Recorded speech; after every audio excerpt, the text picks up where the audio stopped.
Hey guys, welcome back to the channel. I want to take another look at the Blue Snowball. Now this is not the Snowball Ice. The mic I'm actually recording on right now looks the same, almost exactly the same, but this is the second generation model. And it is many times better. I'm still recording on the first generation, the Snowball Ice. But I want to unbox this because I need another mic, and Blue makes some really incredible stuff. So let me unbox this and we'll get going.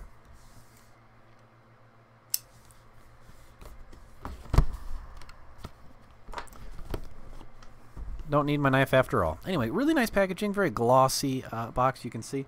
On the front it says here, classic studio quality USB microphone. On the side, you just got a picture of it on all the good stuff it comes with. It says the same thing, classic studio quality USB microphone. On the back here, it says same thing, classic studio quality USB microphone, ideal for CD quality recording vocals, instruments, podcasts, and more. Dual mic capsule design delivers rich, natural sound. 3 audio pickup patterns for versatile recording. That's something that this mic that I'm recording on the first gen Snowball does not have. Works with your favorite software on Mac or PC. It doesn't require any software. We'll get into that in a second. Includes fully adjustable metal stand, user guide, and USB cable. And the fully adjustable stand we'll get into in a second. That's something that was also improved. And then the bottom is just in French. On the side, you get the little side profile for it. It says sound perfected up top. And then basically the same thing. You know, it just says the dual capsule, rugged adjustable mic stand, USB cable, and multiple mic patterns. So we will open this up. Of course, it's paired with a Mac laptop because the mics built into those are inherently horrible.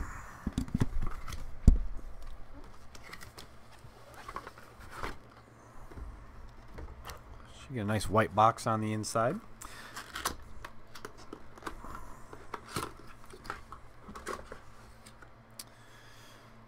Manual, sorry, user guide.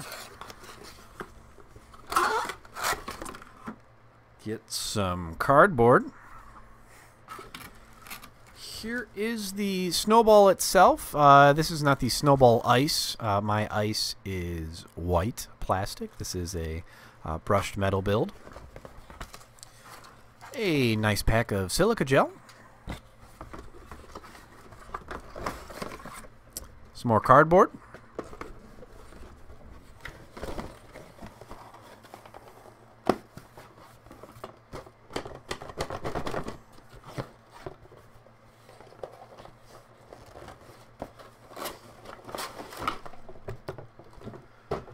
Surprisingly difficult to get the last box out of the bottom there.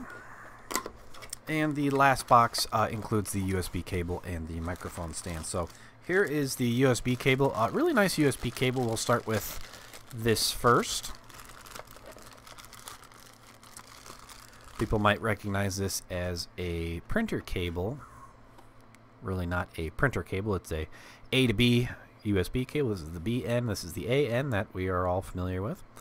Nice sort of clear coated. You can kind of see on the inside it's got this sort of aluminum wrap on it.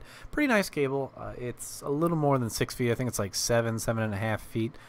Just a really appropriate length. Next we've got the microphone stand. Pretty similar to the original microphone stand that came with this one. But this one is actually way better. This, was it? I'm trying to figure out what this does. Oh, okay. So it slides up a little bit. But a lot easier adjustment, so you could put different microphones on this. The reason why I didn't like the other one previously is this thing kind of locks into one position, one height, I would say. But this, the arms are sort of tensioned a little bit better, so I feel like you could put it in, you know, different positions a little bit easier, but it does sort of snap back to its original compact size. The other one was built out of plastic. This is definitely a metal build here, a little bit more durable. It's got rubber feet on it. The other one did not have rubber feet on it, so you know, a little bit sturdier, and you know, reduce any exterior noise from a surface if you've got it, you know, sort of sitting on your table. It's got that nice blue logo embedded in there. We'll go over the piece we're all here. This is the Blue Snowball. This is actually the part that you talk into. On top here, they're really the same design as the last one. And if you haven't seen my video of the first generation Snowball Ice that I'm recording on right now, go check that out. I'll talk about some pros and cons about that mic here in a second. Exact same build, just different color. They come in white and blue and orange and a whole bunch of different colors. And this is the brushed aluminum one, which is very, very nice. Still has this little light up here to let you know that it is powered.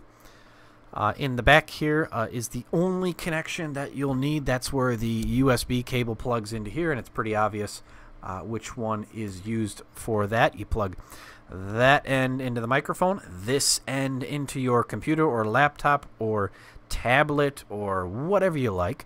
And no software or driver required. It's just, you know, automatically recognized as a HID or a human interface device, and it records as a microphone. You just go into your software and switch which microphone you'd like to build. So, but the difference here is this switch.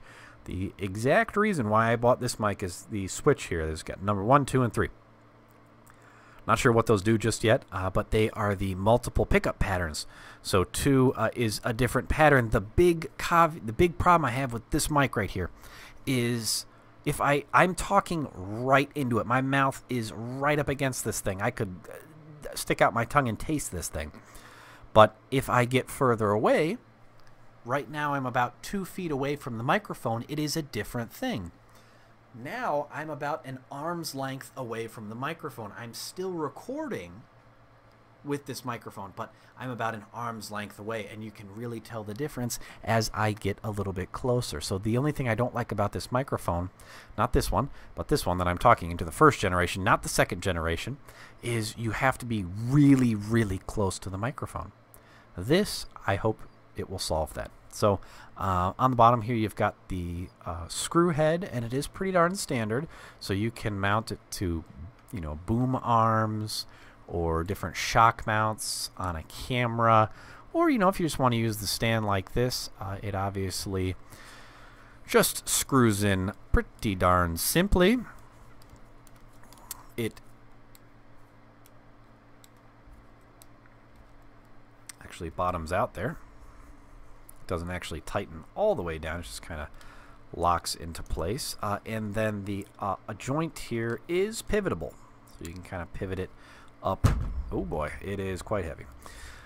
You can actually pivot it up towards you.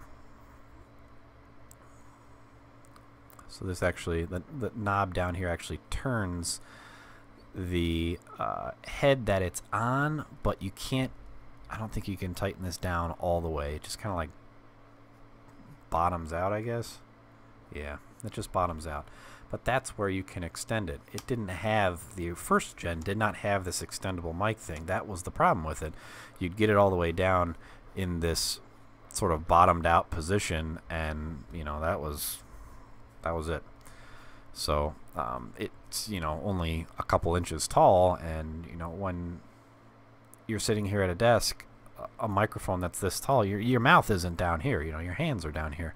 It's about as tall as, you know, like a keyboard or something. It's not very tall, but with the little extending boom there on the stand, gets to a little bit more acceptable height. Also, now it has a better pickup better pickup pattern. You don't have to be, you know, inches away from the microphone. So that's this.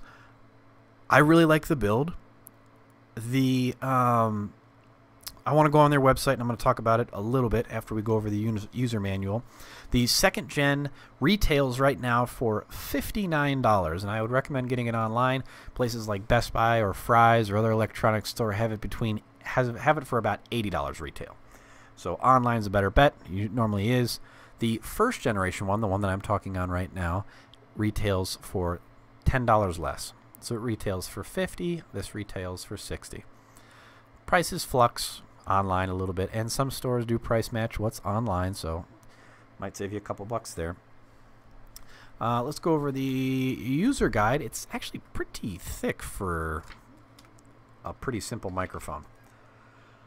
First page talks about the Snowball USB condenser microphone from Blue Microphone is the #1 selling USB wired condenser microphone on the planet. Its unique design and proprietary condenser capsule developed by Blue delivered legendary sound for everything from podcasting to recording instruments.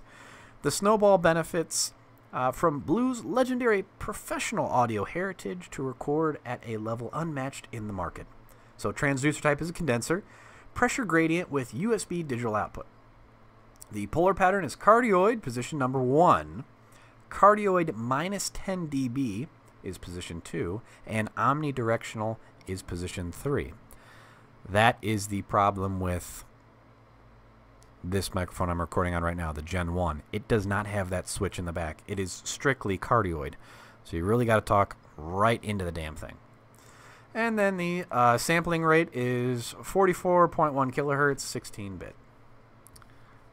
Talks about position. There's the first position, which activates the cardioid capsule. Second number on the switch back here. See, this is the picture of the first gen. It's white, just like mine. There's a switch back here. Obviously, mine is metal, but this is white. And then it has 1, 2, and 3. It's kind of hard to see because it's white, but this is what the switch has. Mine does not have that switch. It looks exactly like this, no switch. Position #1 activates the cardioid capsule. Applications are speech, vocals, and podcasting, if you're really close to it. Second position activates the cardioid capsule with a -10 dB pad. So if you're recording loud things like loud sound sources or live music. The third position activates the Omni capsule, which is for conferencing, interviews, or environmental recordings. That's the one I want because I don't want to be, I don't want to be right up in this microphone like I am right now. I don't mind it for this sort of YouTube recording, but I've got some other videos that I like to do. So that's really actually interesting graph. Talks about frequency response and polar response from where you are talking into the microphone. And it talks about how to set up. Long little thing there. The Snowball features a unique swivel mount located on the bottom center of the mic body. Be sure to mount the Snowball on the Blue Snowball desktop tripod or a standard thread counterweighted tripod mic stand for reduction of low frequency rumble. The additional positioning additional positioning options mount the Snowball in the Blue Rigger available from your authorized dealer. So they do have some accessories that can go with this, and I might buy some of those down the road. Be sure to position the Snowball over the center leg of the tripod to further prevent tipping. And it kind of shows that here. You see that the front legs are out while the back leg is pointed back to help from tipping. Once mounted, be sure you gently pivot the Snowball back and forth for optimum positioning in front of the sound source. Once safely mounted, connect the Snowball to a USB port on your Macintosh or Windows computer. The Snowball is USB 2.0 compatible. See the right sidebar for full system requirements. Make sure that the active on-access side of the diagram, the side with the blue logo, is facing the desired source.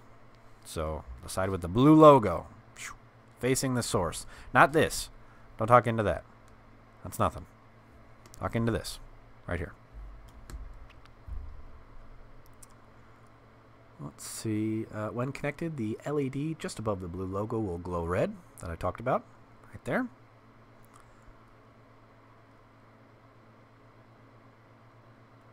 And when the power indicator has reached the Snowball, it is ready to roll. For additional setup information, facts, FAQs, and the Snowball and the latest news regarding software compatibility, visit the Blue Microphones Snowball webpage at bluemic.com. System requirements: XP Home Edition, XP Home Professional, USB 1.0, 2.4, or 64 megabits of RAM. So I think you'll all be able to run this. And all OS X works. So, I mean, this is as simple as it gets. You literally plug this thing in and it works. No software required, nothing like this. And then it actually goes through Windows Vista, Macintosh setup procedure, podcasting, what setting you should be on. Here's the adoptional settings, the ringer that's here. Really, really nice setup that has a shock mount. Wow, man, this is really, really detailed. Talks about setup for GarageBand, Logic 7, Sonar, if you use Sonar, audio enhancement software, Adobe Premiere Elements 4, if you set that up in XP and Vista. Talks about, do I need any special software? This is the FAQ page. What if it's compatible with Windows Vista? Traditional analog drivers, sampling rates. I mean, just a ton of information here. And then the other half is in a different language. So that's that. Let me go to their website real quick, see if there is any other different information. Right now, Amazon.com has it in 6 colors. You can get electric blue, brushed aluminum, which is what I have, the bright orange, white, gloss black, pink, and green. And depending on the color, the price ranges from $57, which is what this is, to $181 for the pink one. I don't think that's right. Maxes out right around $80, between $50 and $80. I think that's about it. Talks about a hassle-free setup. Talks about award-winning dual capsule and circuit design. I mean, this mic is really impressive. Pair it with a pop filter. You get one of those little like clip-on pop filters that go in front of the mic that you see in a lot of recording setups. Really eliminates some of that additional pop noise from different speech patterns if you're using it for podcasting or YouTube like I am. But really, really nice microphone. I'm going to start doing some tech talks and some other like Let's Play videos and other things like that. And I'm going to be using this on my other battle station over there. But to remove it off of this boom arm right now and move the microphone over just wasn't making any sense. And I got this on clearance for a pretty good steal, so I figured I'd pick that up. And I like the blue microphones. I like the one that I have here right now. I just don't like having to be inches from it, so hopefully this resolves my problems. I appreciate you sticking around, guys. Like the video if you like it, dislike it if you dislike it. Questions and comments and any other information that I may have missed, leave in the comments section below. I'll be around to answer any and all questions to the best of my ability. And then in about 6 months, I will come back and do another full review on this, talk about durability and how it stands up and, you know, is it still in my setup or not? All that good information. So thanks for hanging around, guys, and we will see you in the next one.